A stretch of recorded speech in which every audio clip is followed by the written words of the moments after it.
Praise be to God's holy name. கர்த்தருடைய பரிசுத்த நாமத்திற்கு ஸ்தோத்திரம். Shall we read again from 1 Corinthians chapter 10 verses 11 and 12? 1 கொரிந்தியர் 10ஆம் அதிகாரம் 11 12ஆம் வசனங்களை நாம் வாசிப்போம். இவைகளெல்லாம் திருஷ்டாந்தங்களாக அவர்களுக்கு சம்பவித்தது உலகத்தின் முடிவு காலத்திலுள்ள நமக்கு எச்சரிப்புண்டாக்கும்படி எழுதப்பட்டும் இருக்கிறது. இப்படி இருக்க தன்னை நிற்கிறவன் என்று எண்ணுகிறவன் விழாதபடிக்கு எச்சரிக்கையாய் இருக்க கடவன். Let him that thinketh he standeth take heed lest he fall. Shall we also read from 2 Timothy chapter 4 and verse 6? 2 தீமோத்தேயு 4ஆம் அதிகாரம் 6ஆம் வசனத்தையும் கூட வாசிப்போம். ஏனென்றால் நான் இப்பொழுதே பானபலியாக வார்க்கப்பட்டு போகிறேன், நான் தேகத்தை விட்டு பிரியும் காலம் வந்தது. As we have been reading the scriptures and studying the word of God under the title End of Journey, we realize ourselves that all of us are collectively going to reach the end of our journey. நம்முடைய பிரயாணத்தின் முடிவு என்ற தலைப்பின் கீழ் வேத வசனங்களோடு நாம் தியானிக்கிற வண்ணமாக நாம் எல்லோரும் மொத்தமாக நம்முடைய பிரயாணத்தின் முடிவை நோக்கி கடந்து போய் கொண்டிருக்கிறோம். Comparing the end of the journey of the children of Israelites with our journey, we have been studying many lessons from their journey and applying it to our lives. இஸ்ரவேல் ஜனங்களுடைய பிரயாணத்தின் முடிவை நம்முடைய பிரயாணத்தின் முடிவோடு ஒப்பிட்டுக்கொண்டு अनेक பாடங்களை அவருடைய ஜீவியத்திலிருந்து நாம் கற்றுக்கொண்டு வருகிறோம். We heard how war against us is going to increase. நமக்கு விரோதமான யுத்தங்கள் பெருகிக் கொண்டு போகிறது என்று நாம் கண்டோமே. How witchcraft is going to increase against the church. பில்லி சூனியங்கள் சபைக்கு விரோதமாக எழும்ப போகிறது என்று நாம் கண்டோம். How giants are going to rise up against the church of God. ராட்சசர்கள் தேவனுடைய சபைக்கு விரோதமாய் எழும்ப போகிறார்கள் என்ற விஷயத்தை நாம் பார்த்தோம். So at this point there are two things that we have to realize and take warning from the episode of the children of Israel as they ended their journeys. இந்த விஷயத்தில் இஸ்ரவேல் ஜனங்கள் தங்களுடைய பிரயாணத்தின் முடிவை எப்படி அடைந்தார்கள் என்ற காரியத்தை குறித்து நாம் எச்சரிப்படைய வேண்டியவர்களாக இருக்கிறோம். The first is the word of warning that we just read in the key verse, let him that thinketh he standeth take heed lest he fall. முதலாவதாக நாம் இந்த தலைப்பு வசனத்தின் கீழ் நாம் வாசிக்கிறது போல இப்படி இருக்க தன்னை நிற்கிறவன் என்று எண்ணுகிறவன் விழாதபடி எச்சரிக்கையாய் இருக்க கடவன் என்று வாசிக்கிறோம். So the previous verse is speaking about the children of Israel's journey and warning us of certain things and saying we have come to the end of the world, so let's be careful, let's take heed lest we fall. அதற்கு முன்பாக இருக்கிற வசனங்களில் இஸ்ரவேல் ஜனங்களுடைய பிரயாணத்தை குறித்து அந்த உலகத்தின் முடிவை குறித்து நாம் பார்க்கிறோம். இப்படி இருக்க நாம் விழாதபடி எச்சரிக்கையாய் இருக்க வேண்டும் என்று வேத வசனம் நமக்கு எச்சரிக்கையை கொடுக்கிறது. One man of God a few years ago had a series of dreams and visions which he wrote down in a book. ஒரு தேவனுடைய மனிதன் தொடர்ச்சியாக சில தரிசனங்களையும் சொப்பனங்களையும் கண்டு அதை ஒரு புத்தக வடிவில் எழுதி இருக்கிறார். He saw warfare taking place between the forces of evil and the church of God. பொல்லாதவனுடைய சேனைகளுக்கும் தேவனுடைய சபைக்கும் விரோதமாக ஒரு யுத்தம் நடக்கிறதை அவர் கண்டார். And one part of his vision he saw he was climbing up a steep mountain where the steps where he had to climb up had only enough place so he could place his toes on them. அங்கு அவர் இந்த சொப்பனத்தில் பார்த்தபோது ஒரு செங்குத்தான மலையில் ஏறிக்கொண்டிருந்தார். அந்த மலையின் பாதையில் அவருடைய உள்ளங்கால்கள் மட்டும் வைக்கக்கூடியதான அந்த ஒரு பாதை மட்டும்தான் காணப்பட்டது. கால் விரல், அந்த கால் விரல்கள் மட்டும் வைக்கக்கூடியதான இடம்தான் காணப்பட்டது. Somehow he managed to scramble up till he reached a plain which was very large and he could stand safely. எப்படியோ மேலே போய் அந்த பத்திரமாக நிற்கக்கூடிய ஒரு இடத்திற்கு அவர் சென்று விட்டார். And when he was standing there, suddenly he slipped and almost fell down that cliff. அங்கு நின்று கொண்டிருந்த போது திடீரென்று வழுக்கி அவர் கீழே விழுந்து விட்டார். He was about to fall. அவர் கீழே விழ போனார். Suddenly an angel came to his rescue and caught him. திடீரென்று ஒரு தேவதூதன் அவருக்கு பாதுகாப்புக்காக வந்து அவரை பாதுகாத்தார். So this man of God said, when I was climbing up in such risky areas where I could place only my toes, I didn't fall. But when I came to the safe area where I thought I was safe, suddenly I slipped and fell back. Why? அப்பொழுது இந்த தேவனுடைய மனிதன் இப்படியாக ஒரு கேள்வியை எழுப்பினார். நான் மிகவும் கடினமாக என்னுடைய கால் விரல்கள் மட்டும் வைக்கக்கூடியதான இந்த இடத்தில் நான் விழ போகவில்லை. ஆனால் நான் இப்பொழுது பாதுகாப்பாக இருக்கிறேன் என்று நினைத்த அந்த இடத்திலிருந்து தான் நான் விழப்போனேன், அது ஏன் என்று கேட்டார். The angel said, அப்பொழுது தேவதூதன் இப்படி சொன்னார், let him that thinketh he standeth take heed lest he fall. தன்னை நிற்கிறவன் என்று எண்ணுகிறவன் விழாதபடி எச்சரிக்கையா இருக்க கடவன் என்று சொன்னார். So this man was very careful in those risky areas, but he got that feeling of security when he reached a safe place. The angel was saying, be very careful of such feelings. ஆபத்தான நிலவரத்தில் இருக்கும்போது அவர் மிகவும் பயந்து காணப்பட்டார். ஆனால் தாராளமான பாதுகாப்பான இடத்தில் வந்தபோது தேவதூதனானவர் இப்படி அவரை எச்சரிக்கிறார், விழாதபடி நீ எச்சரிக்கையா இருக்க வேண்டும் என்று சொல்லுகிறார். So one counsel of God to all of us as we reach the end of our journey. நம்முடைய பிரயாணத்தின் முடிவை நோக்கி செல்கிறதான நமக்கு இருக்கிறதான ஒரு தேவனுடைய ஆலோசனை என்னவென்றால், if you read the 10th chapter from the beginning, God is telling the negative attributes of the children of Israel, telling us from their lessons why they failed, where they failed, and is telling us, you don't do that, you be very careful. 1 கொரிந்தியர் 10ஆம் அதிகாரத்தில் கர்த்தர் நம்மை எச்சரிக்கிறார். இஸ்ரவேல் ஜனங்களுடைய பலவிதமான தோல்விகள், அவர்கள் விழுந்து போனதான காரியங்களை குறித்து சொல்லிவிட்டு நீ இப்படிப்பட்டதான காரியத்தை செய்யாமல் எச்சரிக்கையா இருக்க வேண்டும் என்று கூறுகிறார். See, we have to be very careful about these spirits that we are going to encounter towards the end of our journey. நம்முடைய பிரயாணத்தின் முடிவில் நான் சந்திக்க வேண்டியிருக்கிறதான அந்த ஆவிகளுக்கு விரோதமான காரியத்தில் மிகவும் ஜாக்கிரதையா இருக்க வேண்டும். The spirits that we are going to encounter are not just powerful, they are also very cunning. நாம் சந்திக்கிறதான அந்த ஆவிகள், பொல்லாத ஆவிகள் பலமுள்ளவைகள் மட்டுமல்ல, அவைகள் மிகவும் தந்திரமாய் கிரியை செய்யக்கூடியவைகள். So we have to be very careful. ஆதலால் நாம் மிகவும் ஜாக்கிரதையாய் இருக்க வேண்டும். That's why the Bible says, be vigilant, be sober, because the devil knows how to attack you. He's coming around looking for a chance to devour you. ஆதலால் பரிசுத்த பவுல் சொல்லுகிறார், பிசாசானவன் எவனை விழுங்க வேண்டும் என்று அவன் சுற்றி திரிகிறான். ஆதலால் மிகவும் தெளிந்த புத்தி உள்ளவர்களாய், ஜாக்கிரதை உள்ளவர்களாய் காணப்படுங்கள் என்று சொல்லுகிறார். Especially when God gives us victories in these battles, as the battles increase, God is going to anoint us and He is going to give us victories. முக்கியமாக இந்த யுத்தங்கள் பெருகி வருகிறபோது கர்த்தர் நம்மை அபிஷேகித்து நிச்சயமாக நமக்கு ஜெயத்தை கட்டளையிடுவார். For example, before the Israelites started their end of journey battles, God promised them, I will cut off these nations and I'll give you their houses and their lands. You're going to succeed them. உதாரணமாக இஸ்ரவேல் ஜனங்களுடைய பிரயாணத்தின் முடிவில் அவர்கள் சந்திக்க வேண்டியதான யுத்தங்களை குறித்து கர்த்தர் ஏற்கனவே சொன்னார், நீ நிச்சயமாக அவர்களை மேற்கொண்டு அவருடைய வீடுகளையும் அவர்களுடைய திராட்சை தோட்டங்களையும் எல்லாவற்றையும் நீங்கள் எடுப்பீர்கள் என்று சொன்னார். Read Deuteronomy 19:1. உபாகமம் 19ஆம் அதிகாரம் 1ஆம் வசனத்தை வாசிப்போம். உன் தேவனாகிய கர்த்தர் உனக்கு கொடுக்கும் தேசத்தின் ஜாதிகளை உன் தேவனாகிய கர்த்தர் வேறிட்டு போக பண்ணுவதினால் நீ அவர்கள் தேசத்தை சுதந்தரித்துக் கொண்டு அவர்கள் பட்டணங்களிலும் அவர்கள் வீடுகளிலும் குடியேறும் போதும், whose land the Lord thy God giveth thee, and thou succeedest them and dwellest in thy cities and their houses. So just like God encourages us saying He's going to give you the victory, God encourages them in advance and says, I'm going to give you the victory. கர்த்தர் நம்மை பலப்படுத்தி நம்மை தைரியப்படுத்தி நான் உனக்கு ஜெயத்தை தரப்போகிறேன் என்று சொல்லுகிற வண்ணமாக அவர்களுக்கும் கர்த்தர் சொல்லுகிறார், நான் உனக்கு ஜெயத்தை கட்டளையிடுவேன். But when God gave them the victory also, அவர்களுக்கு கர்த்தர் ஜெயத்தை கொடுக்கவும் செய்தார். when God gives us the victory, we have to be very careful. That's the point that this verse 12 of 1 Corinthians 10 tells us. Be very careful. You think you won, you think you're standing, be very careful. That's the time the devil will attack you. ஆனால் கர்த்தர் சொல்லுகிறார், கர்த்தர் நமக்கு ஜெயம் தருவார், நிச்சயமாக தருவார். ஆனால் ஜெயம் தருகிறதான அந்த நேரத்தில் நாம் மிகவும் ஜாக்கிரதையா இருக்க வேண்டும். அதனால் கர்த்தர் சொல்லுகிறார், நிற்கிறேன் என்று எண்ணுகிறவன் நீ விழாதபடி எச்சரிக்கையா இருக்க கடவன். History has told us again and again that in many places where revivals have broken out, the very revivals have become the starting point of backsliding as well. சரித்திரமானது மறுபடியுமாக சொல்லுகிறது, எங்கெல்லாம் எழுப்புதல்கள் ஆரம்பித்ததோ அங்கெல்லாம் அநேக வஞ்சனைகளுக்கும் ஆரம்பமாக காணப்பட்டது. See, one technique that the enemy can use to make us fall, நம்மை விழ செய்யும்படி சத்ரு உபயோகிக்கிறதான ஒரு தந்திரம் என்னவென்றால், when we go barge against him ferociously with all our speed to push him down, ஆத்திரத்தோடும் மிகவும் வைராக்கியமாக அவனை தள்ளிவிடும்படியாக அவனுக்கு விரோதமாக பிசாசுக்கு விரோதமாக நாம் செல்லும்போது, all he has to do is to move aside as we come crashing into him, and when he moves aside he has to push us in the same speed that we are moving, then we'll go too fast and fall down.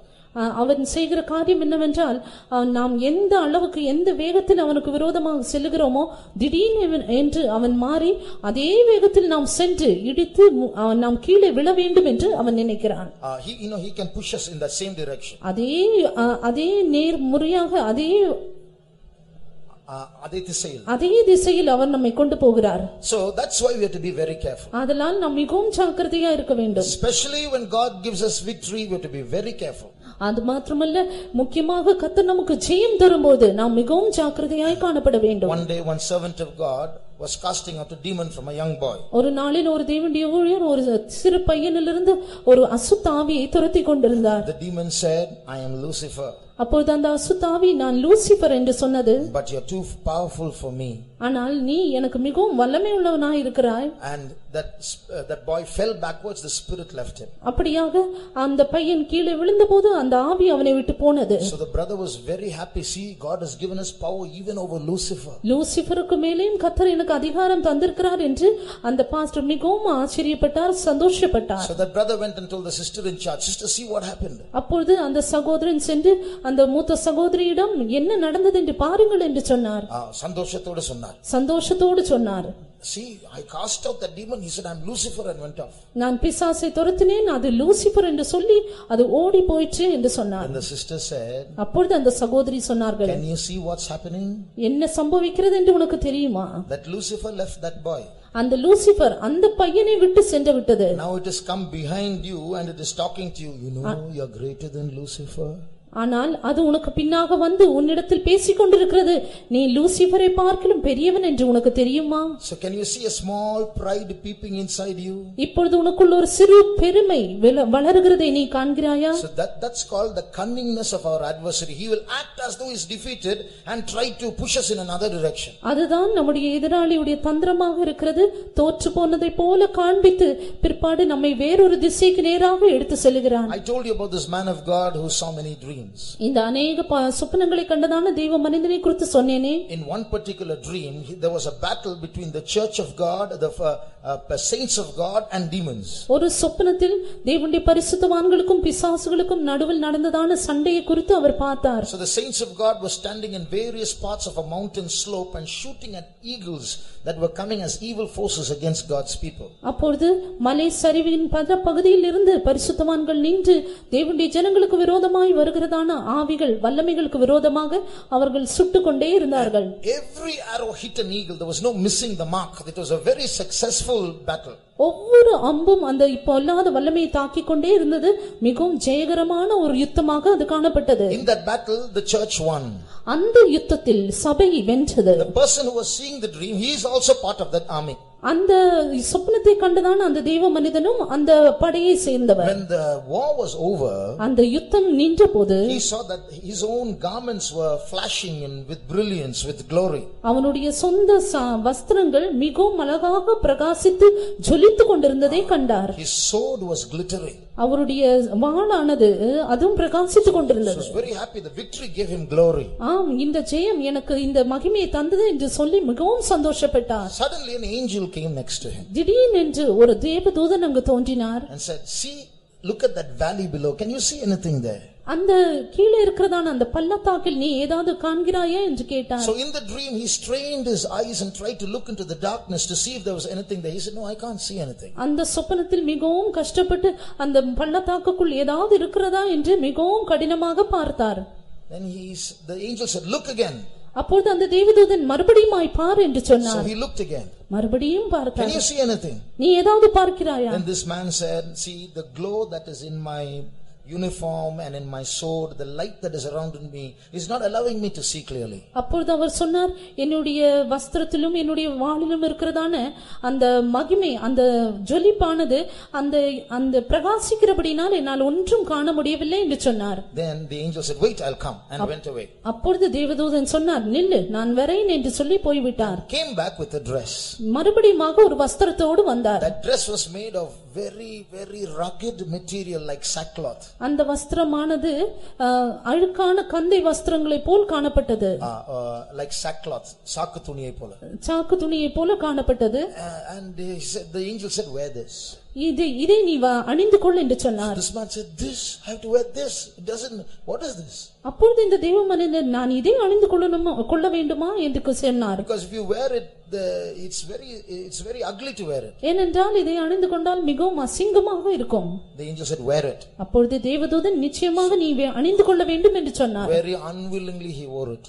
மனப்பூர்வமே இல்லாத அளவுக்கு அவர் அந்த வஸ்திரத்தை அணிந்தார். When he put that garment that was made of sackcloth material, அந்த சாக்கு துணியினால் செய்யப்பட்டதான அந்த வஸ்திரத்தை அவர் அணிந்தபோது all his glory went off it. அவனுடைய மகிமை எல்லாம் போய்விட்டது. He became ordinary again. அப்பொழுது சாதாரண மனிதனை போல ஆனார். Then the angel said, now look. அப்பொழுது தேவதூதன் இப்பொழுது நீ அந்த பள்ளத்தாக்குக்குள் பார் என்று சொன்னார். Then the man strained his eyes and looked into the dark valley below. அப்பொழுது கீழே இருக்கிறதான அந்த இருண்ட பள்ளத்தாக்குக்கு நேராக இவர் பார்த்தார். He got the shock of his life. அவருடைய ஜீவிதத்தில் ஒரு அதிர்ச்சியூட்டும் காரியம் காணப்பட்டது. Look at that, he said. அவர் அங்கு பார் என்று சொன்னார். What do you see? என்ன பார்க்கிறாய்? I see a huge host of demons there in the darkness waiting. அந்த இருளில் அநேக பொல்லாத ஆவிகளின் சேனை காணப்படுகிறது என்று சொன்னார். What are those evil spirits? அந்த பொல்லாத ஆவிகள் எவை என்று சொன்னார். The angel said they are the spirits of pride. அதற்கு தேவதூதன் அது பெருமையின் ஆவி என்று சொன்னார். They wait for the Christians to attack them after they win battles. அவர்கள் யுத்தத்தை வென்ற பின் கிறிஸ்தவர்களை தாக்கும்படியாக இந்த ஆவிகள் நின்று கொண்டிருக்கின்றன என்று சொன்னார். And this man who was seeing the dream, he saw many Christians not noticing that hidden army of demons and passing by them after making their victories. இந்த சொப்பனத்தை கண்டு கொண்டிருந்ததான தேவ மனிதன் அநேக கிறிஸ்தவர்கள் தங்களுடைய ஜெயத்திற்கு பின்பாக இந்த பொல்லாத ஆவிகளின் சேனைகளை பார்க்காதபடி அந்த பள்ளத்தாக்கு வழியாக கடந்து சென்றனர். After crossing them, அந்த கடந்து சென்ற பிற்பாடு these demons would come out of the darkness from behind and shoot arrows at the back. இந்த பிசாசுகள் இந்த பள்ளத்தாக்கிலிருந்து ஏறி வந்து அவர்களுக்கு பின்பாக அந்த அம்பை ஏய்கிறார்கள். And these Christians who had just won the battle would fall down face down. இப்பொழுது ஜெயம் கிடைத்ததான அந்த கிறிஸ்தவர்கள் திடீரென்று இந்த அம்பினால் அவர்கள் தாக்கப்பட்டு கீழே விழுந்து போகிறார்கள். After they fall face down, அவர்கள் கீழே விழுந்த பிற்பாடு you know what they say, those Christians who fell down? அந்த விழுந்ததான கிறிஸ்தவர்கள் என்ன சொல்லுகிறார்கள்? I have not fallen, nothing has happened to me, I am all right. நான் விழவில்லை, எனக்கு ஒன்றும் சம்பவிக்கவில்லை என்று சொல்லுகிறார்கள். The blindness of pride. அதுதான் பெருமையின் குருட்டாட்டம். And after some time, well, people, Christians are falling face down with arrows sticking in their backs. அதற்கு பிற்பாடு கிறிஸ்தவர்களுக்கு பின்பாக கிறிஸ்தவர்கள் ஜெயித்த கிறிஸ்தவர்கள் அங்கு விழுந்து கொண்டே இருந்தார்கள். And every time one Christian comes and falls, ஒவ்வொரு முறையும் அந்த கிறிஸ்தவர்கள் வந்து விழும்போது this man who has already fallen, he look at the new person who's coming and falling and say, I knew that time itself he'll come and fall. I knew. ஏற்கனவே விழுந்ததான அந்த கிறிஸ்தவன் இப்பொழுது விழுகிறதானவனை பார்த்து நான் நீ இங்கு வருவாய் என்று எனக்கு நன்றாக தெரியும் என்று சொன்னார். Pride can look at the faults of others but will not find its own faults. பெருமை மற்றவர்களுடைய குற்றத்தை கண்டுபிடிக்கும், ஆனால் தன்னுடைய குற்றத்தை அது கண்டுபிடிக்காது. That's why let him that thinketh he standeth be very careful lest he fall. அதனால் நிக்கிறேன் என்று எண்ணுகிறவன் விழாதபடி எச்சரிக்கையாய் இருக்க கடவன். So when this man of God was seeing all these things, இந்த தேவனுடைய மனிதன் இதையெல்லாம் கண்ட பின்பு he asked the angel, இந்த தேவதூதனை நோக்கி கேட்டார், I'm so grateful you helped me to see this. இந்த காட்சியை காண நீர் உதவி செய்ததற்காக மிகவும் நன்றியாய் இருக்கிறேன். All right, what is this garment that you gave me? What is this called? நீர் எனக்கு கொடுத்ததான இந்த வஸ்திரத்தின் பெயர் என்ன? He said, this garment is called humility. இதுதான் தாழ்மை என்று சொன்னார். You put this on, all your glory will go, but you can see very clearly. நீ இதை தரித்துக் கொள்ளும்போது உன்னுடைய மகிமை எல்லாம் போய்விடும், ஆனால் இனி எல்லாவற்றையும் சரியாக காண்பாய். Then suddenly this man who did not like that garment till then suddenly started liking it. திடீரென்று இந்த வஸ்திரமே எனக்கு பிடிக்காது என்று சொன்னவன் அந்த வஸ்திரத்தை மிகவும் நேசிக்க ஆரம்பித்தார். He started going down the mountain. அப்படியாக இந்த மலையின் கீழாக இறங்கி சென்று கொண்டிருந்தார். As he was going down the mountain, he saw many wounded Christians all over, and angels were ministering to them and cleaning their wounds and so on. கீழே இறங்கி சென்றபோது அடிபட்டதான கிறிஸ்தவர்களையும் அவளுடைய புண்களை எல்லாம் சரிப்படுத்துகிறதான தேவதூதர்களையும் கண்டார்கள். So when this man was walking with this sackcloth garment, அப்பொழுது இந்த சாக்கு துணியை அணிந்ததான இந்த தேவனுடைய மனிதன் அப்படியாக நடந்து போய் கொண்டிருக்கும் பொழுது one angel who was dressing the wound of a Christian saw this man and started kind of bowing towards him. ஒரு விழுந்து போனதான அந்த கிறிஸ்தவனுக்கு உதவி செய்ததான அந்த தேவதூதன் இவரை நோக்கி பணிவதை இவர் பார்த்தார். So he got amazed. Why is this angel bowing towards me? ஏன் இந்த தேவதூதன் எனக்கு முன்பாக பணிகிறார் என்று இவர் நினைத்தார். So he kept walking. Another angel started doing that. இப்படியாக நடந்து கொண்டிருந்த போது மற்றொரு தேவதூதன் இப்படியே செய்தார். So he asked the angel, why are you all doing this? Why are you all bowing towards me? ஏன் எனக்கு முன்பாக நீ பணிந்து கொண்டே இருக்கிறாய் என்று ஒரு தூதனை நோக்கி கேட்டார். Then the angel said, it's your dress. அப்பொழுது அந்த தேவதூதன் இது உன்னுடைய வஸ்திரத்தின் காரணமாக என்று சொன்னார். This man got astonished. This dress, you're doing this because of this dress. இந்த வஸ்திரத்துக்கா நீ இப்படி செய்கிறாய் என்று இந்த மனிதன் ஆச்சரியப்பட்டு கேட்டார். Yes, because of this dress. ஆம், இந்த வஸ்திரத்திற்காக தான் நாங்கள் இதை செய்கிறோம். Why? ஏன்? The angel said, he who wears this dress is the greatest in the kingdom of God. இந்த வஸ்திரத்தை அணிகிறவன் தேவனுடைய ராஜ்யத்தில் மிகப்பெரியவன் என்று தேவதூதன் சொன்னார். Does not the Bible say, he who humbleth himself, he shall be greatest in the kingdom of God? தேவனுடைய வசனம் இப்படியாக சொல்லுகிறது அல்லவா, தன்னையே தாழ்த்துகிறவன் தேவனுடைய ராஜ்யத்தில் மிகவும் பெரியவனாய் இருப்பான் என்று. Let him that thinketh he standeth not be happy because he stands, but be very careful, very humble, very sober. நிற்கிறவன் என்று தன்னை குறித்து எண்ணுகிறவன் மிகவும் சந்தோஷப்படாமல் மிகவும் ஜாக்கிரதையா இருந்து விழாதபடி எச்சரிக்கையாய் இருக்க கடவன். That's the first warning that the Bible wants to give us. இதுதான் வேதாகமம் நமக்கு கொடுக்க விரும்புகிறதான முதல் எச்சரிப்பு. In the journey of the children of Israel, இஸ்ரவேல் ஜனங்களுடைய பிரயாணத்தில் there were two occasions when a census of the population of Israel was taken. இரண்டு முறை அவளுடைய கூட்டத்தின் அவளுடைய ஜனத்தொகை எடுக்கப்பட்டது. If you turn to Numbers chapter 1, என்னாகமம் 1ஆம் அதிகாரத்தில் நாம் வாசிக்கும் பொழுது read verse 46, we read of the first census there. 46ஆம் வசனத்தில் அதன் முதலாவது ஜனத்தொகையை நாம் பார்க்கிறோம். Read that number please. 6,3550 பேராய் இருந்தார்கள். Even all they that were numbered were 600,000 and 3,550. So 6,03,550 was the first count. 6,03,550 தான் முதல் ஜனத்தொகை. After some time, towards the end of their journey, again a census was taken. சில நாட்களுக்கு பிற்பாடு அவளுடைய பிரயாணத்தின் முடிவில் மறுபடியுமாக ஒரு ஜனத்தொகை எடுக்கப்பட்டது. I want you to keep that number in mind. அந்த தொகையை நீங்கள் மனதில் வைக்க வேண்டும் என்று நான் விரும்புகிறேன். 6,03,550. முதலாவதாக 6,03,550. The next census in Numbers 26:51. அடுத்ததாக என்னாகமம் 26ஆம் அதிகாரம் 51ஆம் வசனம். இஸ்ரவேல் புத்திரரில் எண்ணப்பட்டவர்கள் 6,01,730 பேராய் இருந்தார்கள். These were the number of the children of Israel, 600,000 and 1,730. So the second time the census was taken, it was 6,01730. 6,01,730 என்று நாம் பார்க்கிறோம். Almost the same, but the second count is now reduced a bit. இப்பொழுது இந்த இரண்டாவது ஜனத்தொகை குறைவாக காணப்படுகிறது. Now listen to this very carefully. இதை நன்றாக கவனித்து கேளுங்கள். There was a space of about 40 years between these two countings. இந்த இரண்டு ஜனத்தொகைக்கு நடுவில் 40 வருடங்கள் அதன் வித்தியாசமாய் காணப்பட்டது. Both are about 6 lakhs.